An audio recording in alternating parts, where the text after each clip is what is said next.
Today is August the 4th, 2015, and I am interviewing Mr. Billy Ray Wisenant. Is that the correct pronunciation? Wisenant. Wisenant. Okay. You don't mind if I call you Billy Ray? Billy Ray's fine, or Billy. Okay. And Billy Ray was born on February the 4th, 1948.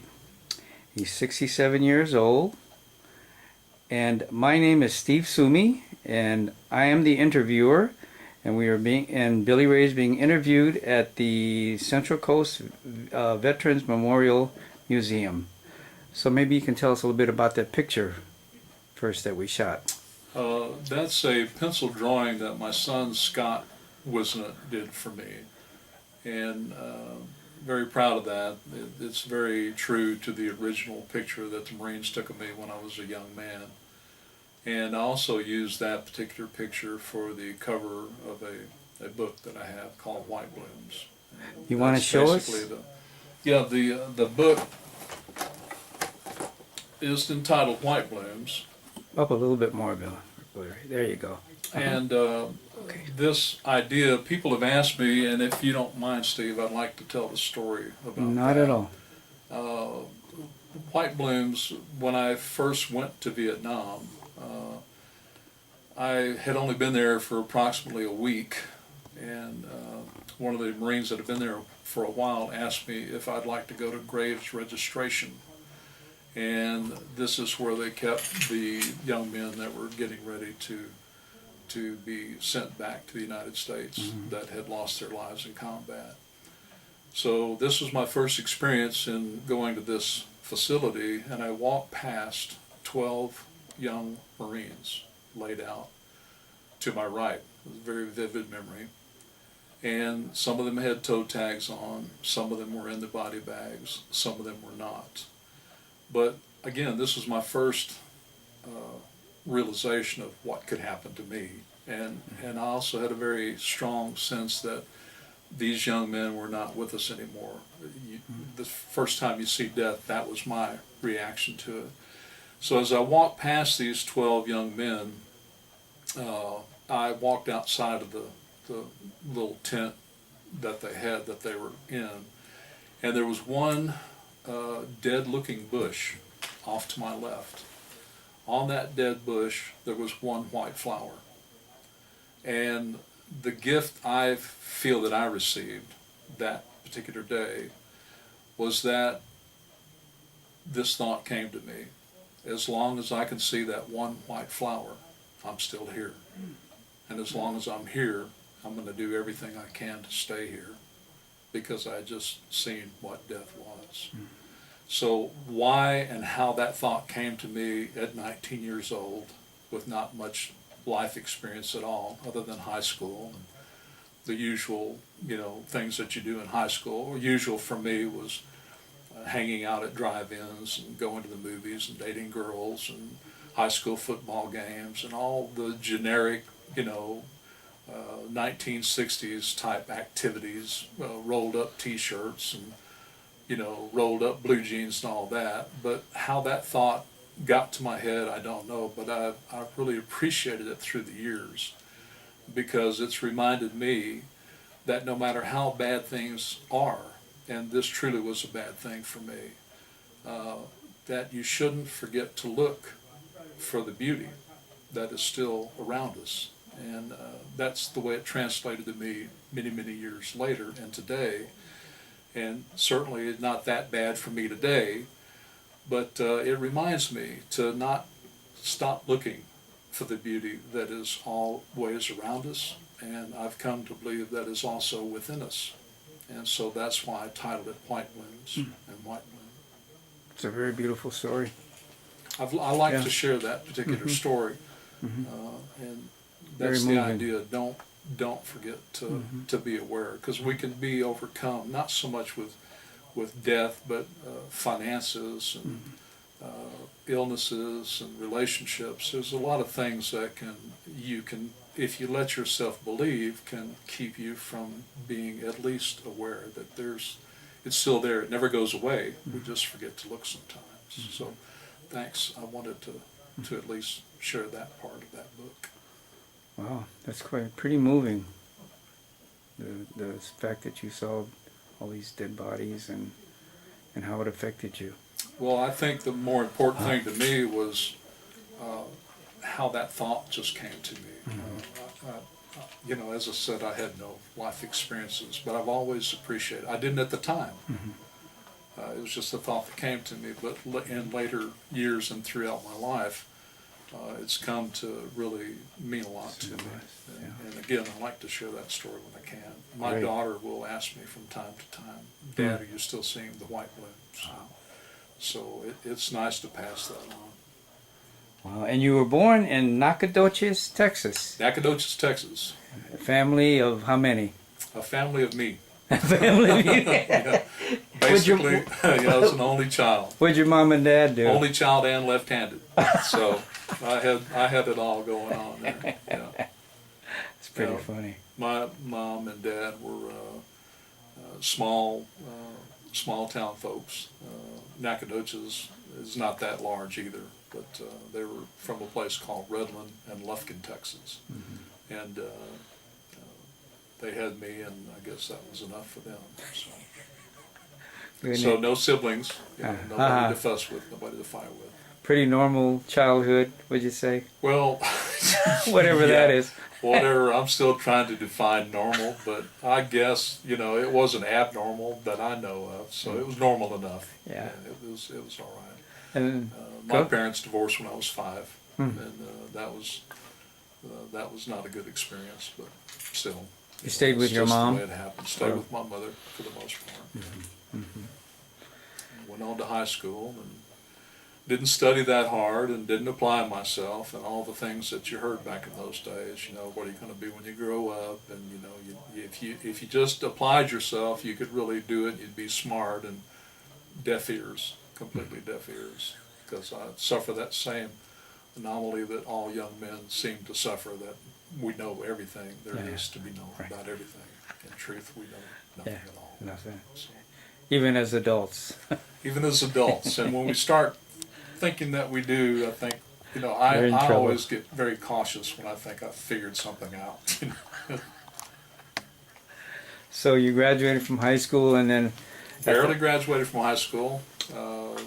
The math teacher gave me a break and gave me a D so I could... Mechanical drawing, I'm Gave sorry. you a D. My apologies to the math teacher. He gave me a D in mechanical drawing, and I got through high school. So, and was working, my mother went more than I did. It was like, okay, that's good. And so then I went to work in a construction company as a carpenter's helper, and with a friend of mine that I'd known through high school. He was up on the second floor of some scaffolding, and I was down below, and I hollered up to him and I said, "Hey, I'm going to flip a coin. Heads, I'm going to join the Marine Corps. Tails, I'm going to try to put myself through college," because there was no funding, and I had certainly no scholarship potential at all. So my friend started hollering and screaming, working his way down from the scaffolding, saying, "You can't do this. You can't decide your life on the flip of a coin." The coin had already landed heads, and so I told him, "I'm taking off. I'm going down to the recruiter, and I'm going to join the Marine Corps." I said, "Do you want to come with me?" And I can't remember. It's been such a long time ago. I think he did, because we were sharing transportation. So he took off the rest of the day too, and I joined the Marine Corps in September of 1966. Did you have any feelings about Vietnam? I had a lot of really strong patriotic feelings, very naive, very uninformed as far as reading anything about that conflict. My thoughts were, I need to go do my part to help my Marine Corps brothers. Didn't think in those terms now. The brotherhood terms been more of a recent terminology, but the idea was the same. I wanted to go do my share and help and do my part of the fighting for the country, because that's what we were doing. So that's where I began my journey in the Marine Corps in Houston, Texas, which is where I was living at the time. And that idealism was replaced by the yellow footprints at about 2:30 in the morning in San Diego when I got off the bus. My first drill instructor was my height. I was 6'6" at the time. I'm currently 6'4", and my joke with people is that I lost 2 inches from ducking so much in Vietnam, and there could be a little bit of truth in that because I did try to stay low. But this drill instructor got right in my face, 2:30 in the morning, nose to nose, screamed at me, and started accusing me of thinking that I was tough. And I couldn't really have a conversation with him. I just shouted back, "No, sir." He refused to believe that. He said, "No, you're tall and you're big like me, so I know you think you're tough." And I couldn't convince him otherwise, so he turned out to be a really, really good guy, though. I had a good encounter with him later on in boot camp. He was a tank commander that had been to Vietnam. And so boot camp was what it was. It was very, very difficult. I had to march on my knuckles in concrete because the DI said that we weren't marching good enough on our feet, and he thought we could do better in a push-up position on our knuckles in the gravel. So we started trying to move forward in formation on our knuckles, a lot of pain. The DI shouts out, "You girls are no better on your knuckles than you are on your feet, so get up." So everyone was relieved, and he said, "Shake them out." Well, we didn't realize this, but by the time you've walked on your knuckles, and if you've never done it, I don't suggest you try it, but if you do, don't shake out and get your circulation back, because this was the idea. Once we got the circulation back and the feeling back in our hands, our knuckles, the DI said, "Get back down." It hurt twice as much when we got back down. Some of the things, everybody has boot camp stories. I had my share, but I came to realize later that these men were doing the very best they could. These were people that had come back from Vietnam. They knew what was going on in Vietnam. We didn't have a clue. And they were doing the very best they could. I'm convinced of this. As hard as they seemed to be on us, they wanted to prepare us mentally and emotionally as best they could for what they knew were some really hard, difficult times ahead for us. So I got through boot camp. I had an injury in boot camp on an obstacle course. I hurt my ankle. I went to the rifle range. They tried to keep me in the platoon, but the ankle didn't heal. They slack off on you at the rifle range. I'm thinking because you got bullets. So they get a little easier on you than what you've been dealing with. And so I had to be put back to another platoon after I went into what was called a casualty platoon. And this same drill instructor, when he called me to the duty hut, he told me to bring all my things in my sea bag. And when I went into his office, he said, "Forget that I'm a DI for a minute." He said, "I just want to talk to you." And it's very difficult to let your guard down, because all you've been hearing for 4 to 6 weeks is how lowly you are and how unworthy you are. But he became a human being then, and he said, "I wanted to keep you with the platoon. I'm very sorry, but you're not going to be able to keep up with the physical part because of your ankle." So he was going to take me over to the casualty platoon. I started to pick my sea bag up. He actually picked the sea bag up for me and took it for me. So he was a good guy. Don't know what happened to him or where he's at now. But one brief story in casualty platoon, it was right next door to the motivation platoon, which is where they tried to beat the motivation into the young men that didn't want to be Marines. And they were very, very hard on them. And one of them had tried to commit suicide. And the word got back to we were right across a little courtyard basically from where they were at.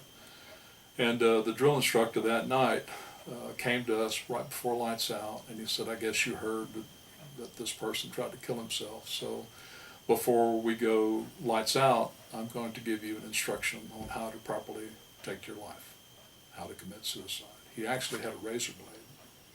He said, "The first thing you want to do," and it was an instructional thing, you want to grab your jugular vein and hold it out and make a very deep slashing cut, so you'll bleed out and